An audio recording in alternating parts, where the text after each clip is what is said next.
70 साल के बुजुर्ग ने वोडाफोन आइडिया की पूरी कंपनी हिला डाली। हाथ जोड़कर माफी मांगने लगे कंपनी के लोग। रिचार्ज होते हुए भी बंद की सेवाएं तो बुजुर्ग ने बजा दी बैंड, ठोक दिया केस। अब सिपट सिपट करते घूम रहे कंपनी के मालिक। कोर्ट ने दिया आदेश, 60,000 रुपए का मुआवजा और बुजुर्ग से माफी मांगे वोडाफोन आइडिया की कंपनी। कौन है ये बुजुर्ग जिसने नेट बंद होने पर इतनी बड़ी कंपनी को घुटनों पर ला दिया? एक डायलॉग बड़ा मशहूर है, किसी की हुलिया देखकर उसकी औकात का अंदाजा नहीं लगाना चाहिए, क्योंकि ऐसा आदमी हुलिया बदल डालता है।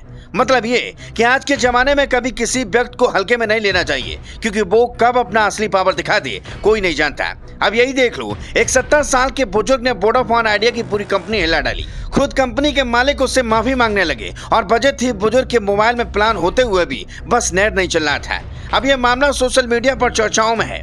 दरअसल जानकारी के मुताबिक मुंबई के जिला उपभोक्ता विवाद निवारण आयोग ने वोडाफोन आइडिया को मानसिक उत्पीड़न के लिए एक वरिष्ठ नागरिक को 50,000 रुपए का मुआवजा देने का आदेश दिया है। यह आदेश सोमवार को पारित किया गया, जिसमें आयोग ने मोबाइल सर्विसेज प्रोवाइड को सेवा में कमी के लिए दोषी ठहराया, जिससे उपभोक्ता को असुविधा, मानसिक और आर्थिक नुकसान हुआ। जानकारी के मुताबिक मुंबई निवासी शिकायतकर्ता ने 2 मई 2019 से 28 दिनों के लिए वोडाफोन आइडिया का अंतर्राष्ट्रीय रोमिंग पैक लिया था।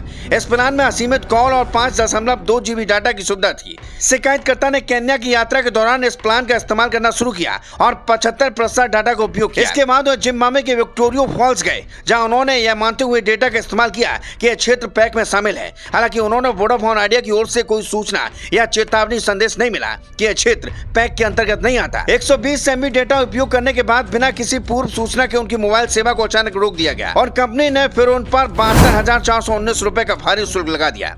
शिकायतकर्ता ने केन्या लौटकर कंपनी से अपनी सेवाएं बहाल करने और बचा हुआ डाटा उपयोग करने की अपील की, लेकिन कंपनी ने सेवा बहाल करने के लिए लगभग 60,000 रुपए का भुगतान करने को कहा।